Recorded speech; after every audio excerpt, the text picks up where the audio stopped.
estratégicas de la región, locales y nacionales, y en general un saludo a toda la comunidad que me acompaña hoy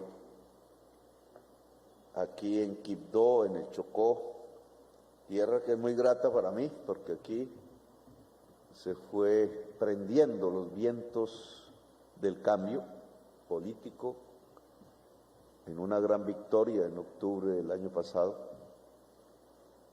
que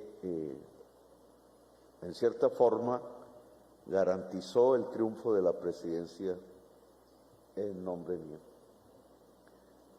He venido aquí varias veces, pero esta vez para entregarle al Chocó el nombramiento de una ministra, en primer lugar, que se crió aquí en Ismina, que ha estudiado, ha recorrido su vida académica, es muy importante, y que quisimos, primero como viceministra y ahora designarla ministra de Educación. Esta es la primera vez que hay una mujer negra como ministra de Educación. Y eso tiene una implicación, unas obligaciones, unas responsabilidades que hay que tomar. En general, las mujeres ministras pertenecían a las familias de las más pudientes de Colombia, dirigieron un sistema educativo que hoy hace agua por todas partes. Por seguir la conducción de las reformas que Andrés Pastrana, en primer lugar, y Álvaro Uribe después, hicieron de la Constitución del 91, recortando el crecimiento de los recursos de la educación. La Constitución del 91 original había prescrito que los ingresos para la educación pública en Colombia debían crecer más que proporcionalmente que los ingresos corrientes de la nación. Un poco lo que haría un padre responsable, una madre responsable con su sueldo, dedicarlo fundamentalmente a la educación de sus hijos. Pues la Constitución quiso algo similar, pero las reformas que siguieron después, una para beneficiar a los banqueros.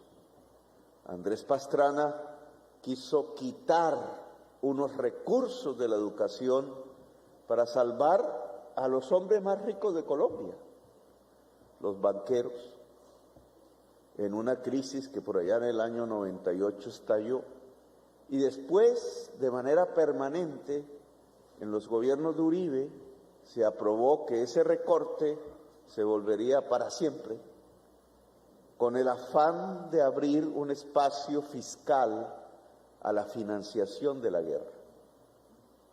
Se volvieron armas, banqueros y armas. Un mensaje completamente diferente de lo que la constituyente quería, del gran pacto nacional que significa una constitución como la colombiana. Ese pacto era que nos educáramos, no que nos fuéramos a la guerra. Ese pacto era que creciéramos como nación a partir del conocimiento y no que se beneficiara un grupo tan extremadamente minoritario como los dueños de la banca en Colombia. No sé si aquí hay algún propietario o propietaria de banco.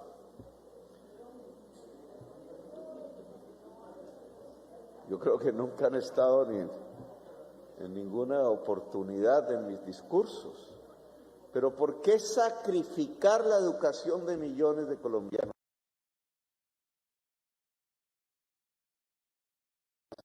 Que incluso son autodestructivas, porque la guerra la hacemos entre los colombianos.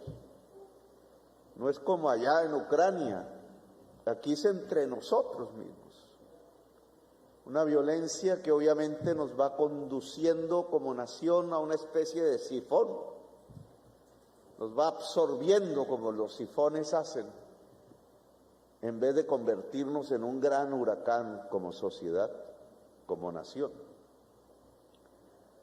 Bueno, nosotros tenemos que deshacer ese entuerto, como diría el Quijote de la Mancha. Deshacer entuertos. Aquí se trata que la educación ahora sí se vuelva la prioridad. Y hemos arrancado porque del proyecto de presupuesto para este año que presentó el gobierno anterior, hemos logrado aumentar el de educación en 3 billones de pesos adicionales. ¿Para qué? Pues para mejorar la calidad en la educación media. Una idea central en la educación media es que se pueda impartir incluso educación superior en el colegio, como hacen los europeos y como eran nuestros primeros colegios en la colonia y en la república. ¿Para qué? Para que crezcan sedes universitarias a lo largo y ancho del país, para que la juventud no sea excluida de la educación superior. La mitad de nuestros jóvenes, y si hacemos las cuentas en el Chocó, mucho más que la mitad de los jóvenes, no pueden ingresar a la educación superior. Hace 200 años, cuando aquí había esclavitud, los esclavistas le prohibían a las mujeres negras leer y escribir. A sus esclavas les prohibían saber leer y escribir. Bueno, una forma de liberación, de emancipación, de indemnización colectiva, si se quiere, es que ahora una descendiente de ese entuerto sea la ministra de Educación que va a permitir que todos y todas las colombianas sepan leer y escribir. Una ministra negra, descendiente, como todas las negritudes de Colombia, de uno de los peores y más dantescos episodios de la civilización humana, la esclavitud.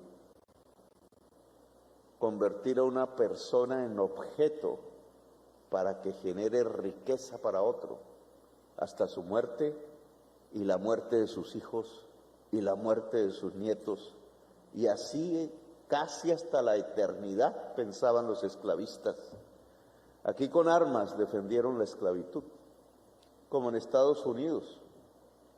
Y aquí la población que sufría la esclavitud empezó a hablar de libertad, por eso existe Chocó, por eso existe el litoral pacífico, por eso hay palenques libertarios en el Caribe colombiano, por eso se fue forjando este territorio junto al Pacífico de Colombia, junto al Atrato. Pero fíjense en ustedes, lo repetí en campañas electorales, cómo la única porción del litoral del Océano Pacífico en todo el mapamundi que es pobre es el litoral pacífico colombiano. Sigan ustedes y recorran todo el litoral, tanto a este lado como al lado de los chinos, del Asia, de Australia, y no encuentran una porción de territorio más pobre que esta. ¿Por qué? ¿Por qué si el Pacífico es tan rico? ¿Por qué se ha visto florecer, como veíamos en las películas, el oeste de los Estados Unidos, California, su octava economía mundial? ¿Por qué si al sur, en nuestra propia América Latina, están grandes ciudades como Lima, como Valparaíso, como el Chile, pescador? Chile no es más sino un litoral pacífico absolutamente emprendedor. ¿Por qué si vemos por el Asia no vemos sino ciudades como Singapur o como el Hong Kong, o un emporio que crece y asusta incluso a la gran potencia mundial como la China o el Japón o los australianos anglosajones?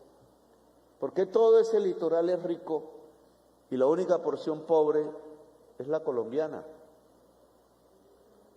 Porque aquí vinieron los esclavos a liberarse y porque los esclavistas castigaron entonces con su mentalidad blanca y conquistadora, castigaron el territorio del negro y de la negra y lo excluyeron en la República, autoexcluyéndose porque ese poder arcaico, anacrónico, premoderno que ha dominado a Colombia hasta hace unos meses, se estaba apartando del océano y de la riqueza, encerrándose en sus grandes ciudades andinas, no mirando el mar, no viendo las posibilidades que eso genera, no construyendo como la inmensa cantidad de las naciones del mundo la riqueza junto al mar, sino la riqueza en lo más alto de los Andes, como si fuese posible, como si fuese sostenible. Eso no es sostenible. Alguna vez criticaba en alguna reunión por aquí dormí. Yo también fui prisionero, compañera, yo estuve preso. Yo sé qué es eso, en mi juventud. Pero alguna vez aquí en una reunión criticaba cuando me decían, ¿qué es la prioridad de Quibdó? Y me decían, la carretera a Medellín. Pero yo decía, ¿y acaso el atrato no nos lleva al mar? ¿Y del mar al mundo? La gran lucha entre lo que ha sido la concepción tradicional en Colombia y las posibilidades que realmente tendríamos si miráramos al mundo y no detrás de las montañas. Yo creo que hay una mayor posibilidad, la educación y el conocimiento. Yo creo que una manera de romper realmente las cadenas es pensando con calidad, pensando informadamente, y pensando con el conocimiento detrás. ¿Por qué aquí no podríamos llegar en determinadas ramas del conocimiento humano a su frontera? A que más allá es lo inédito y lo oscuro y que pudiéramos avanzar. ¿Quién dijo que el cerebro humano es diferente dependiendo de la tonalidad de su piel? Eso lo pensaba Hitler. Hay una serie de Hitler minúsculos que se nos meten en el cerebro como prejuicios. De ahí el nacimiento de los racismos, de la xenofobia.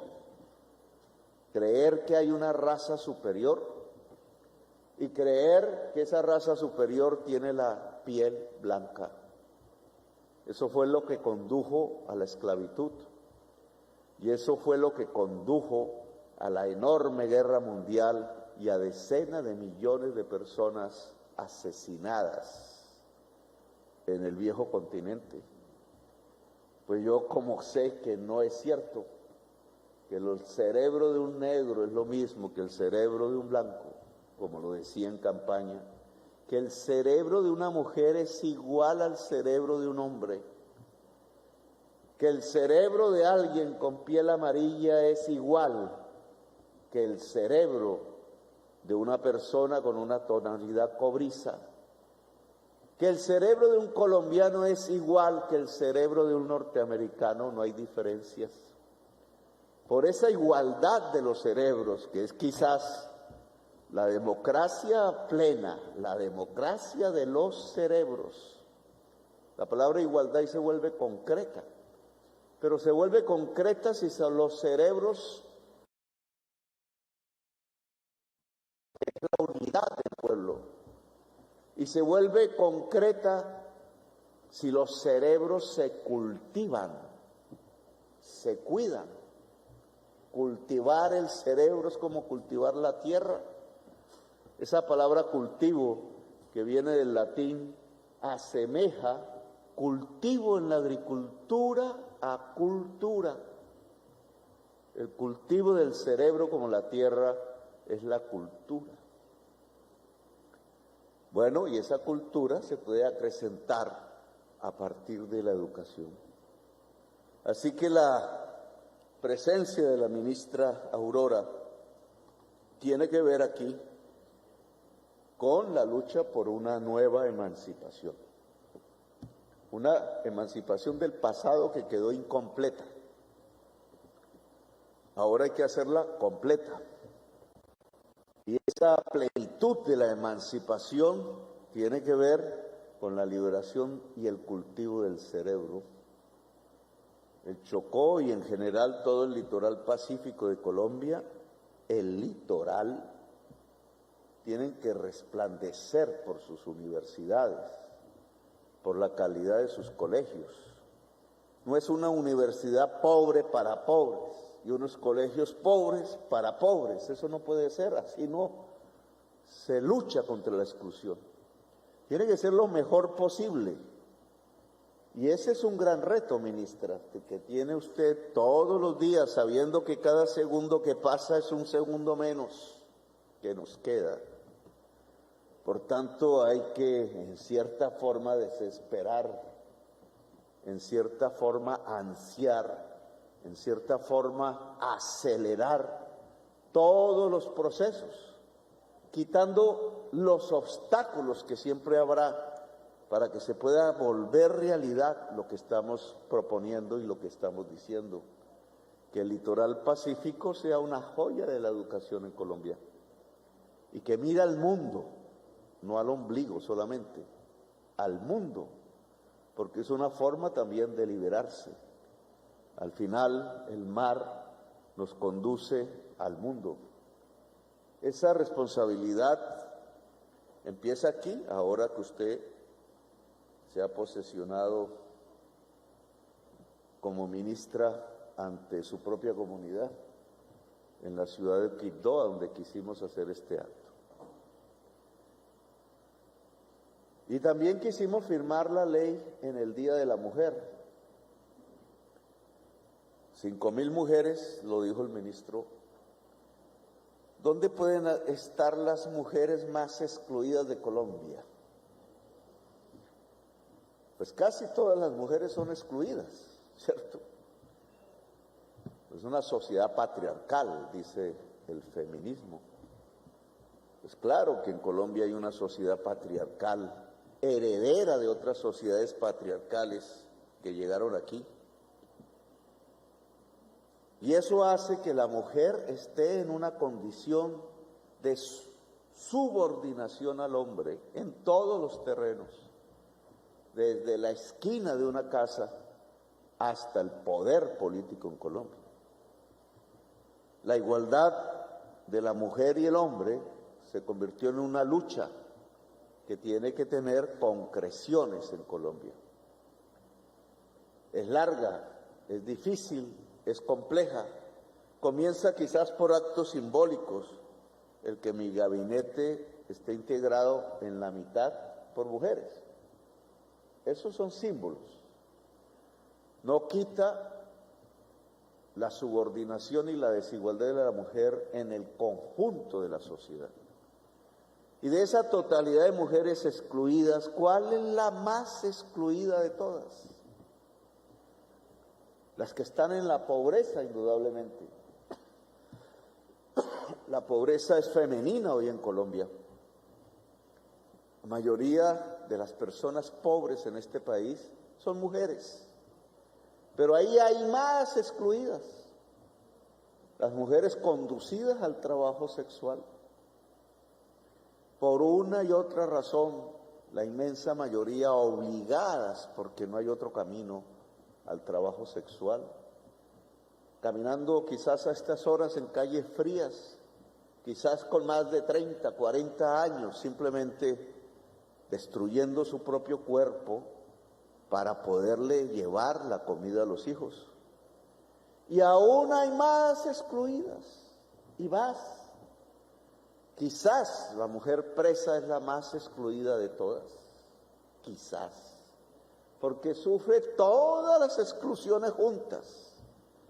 las que sufren todas las mujeres, las que sufren las mujeres pobres, las que sufren las mujeres sin libertad, mujeres madres sin libertad, que es como conducir a la sociedad a mayores niveles de criminalidad.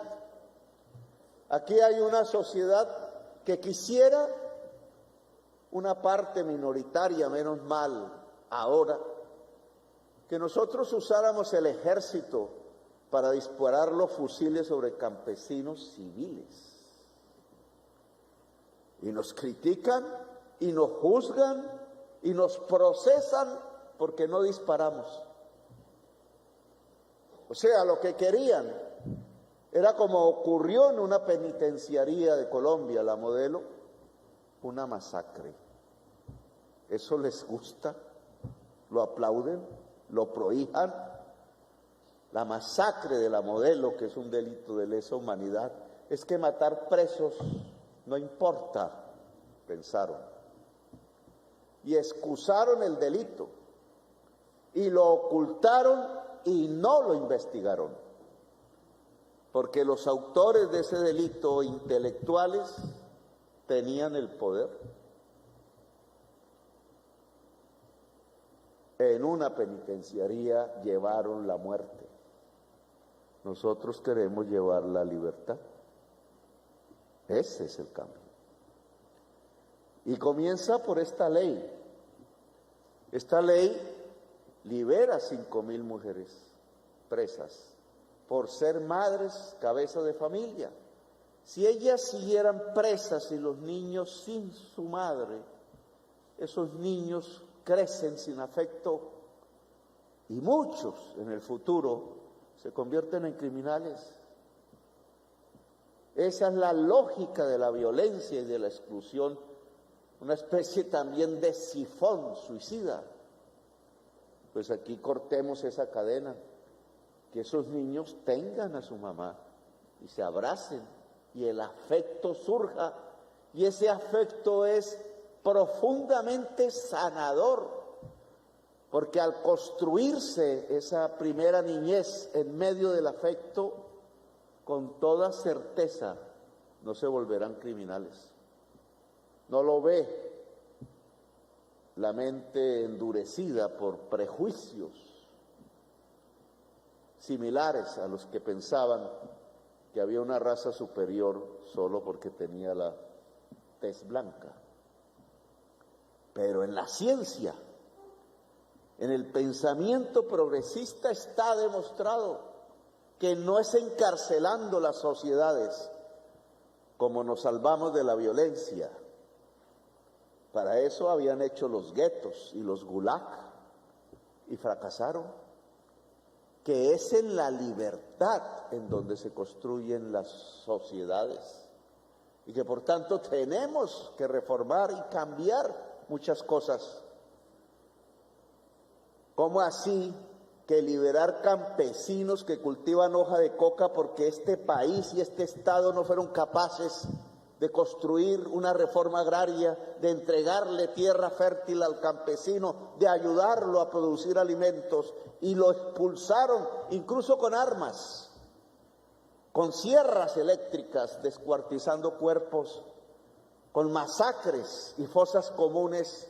Lo desalojaron para que fuera a parar a los páramos o a los barrios pobres de las grandes ciudades, donde sus hijos, sus hijas no tenían otro camino que el trabajo sexual, dejando la tierra y el surco y el alimento, o las selvas.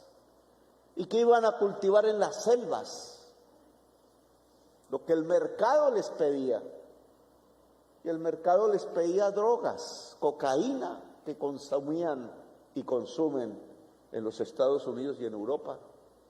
Y entonces, en virtud de esa exclusión, de esa incapacidad del Estado colombiano y de su historia de hacer una reforma agraria y de permitir que el campesinado esté en la tierra fértil y no el narcotraficante, entonces, en virtud de esas, es que el campesino cultivador de hoja de coca tiene que estar preso, mientras el narcotráfico se abraza con el senador y camina por el Palacio de Nariño.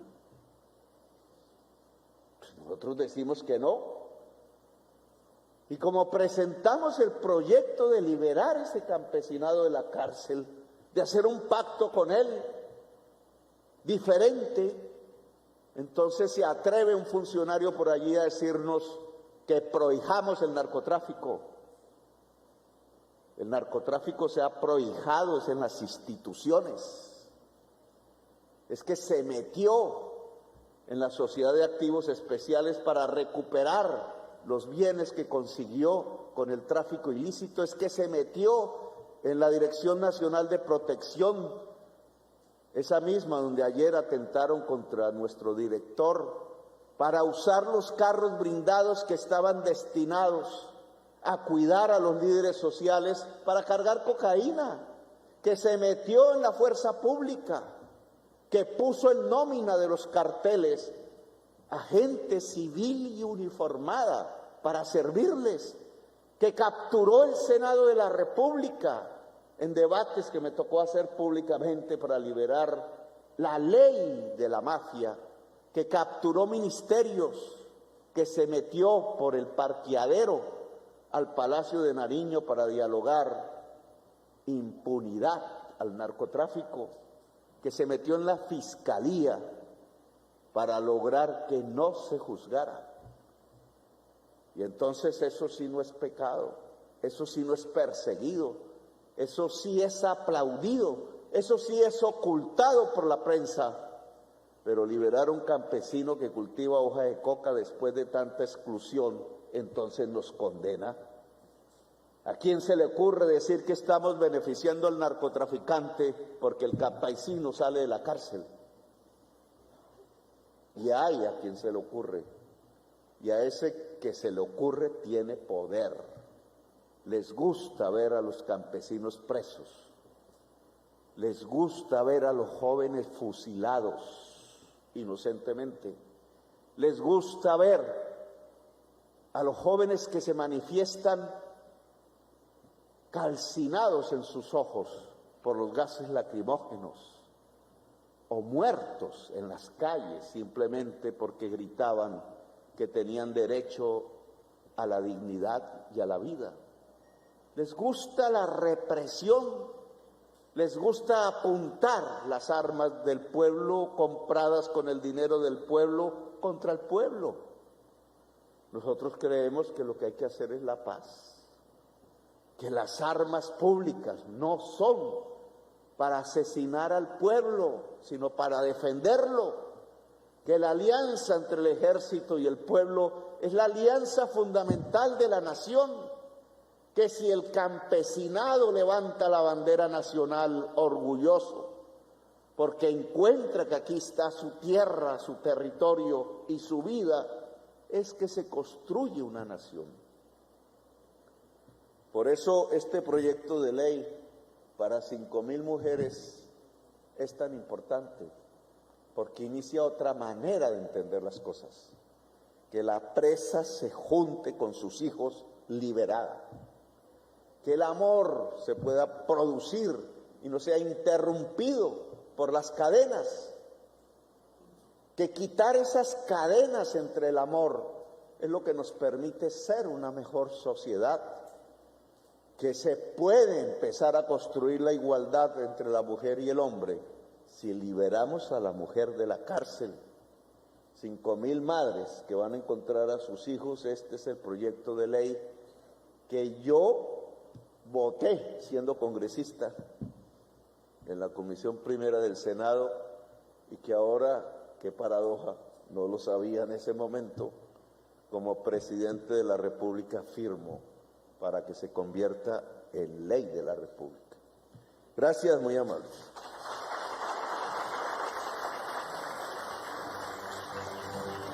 Agradecemos.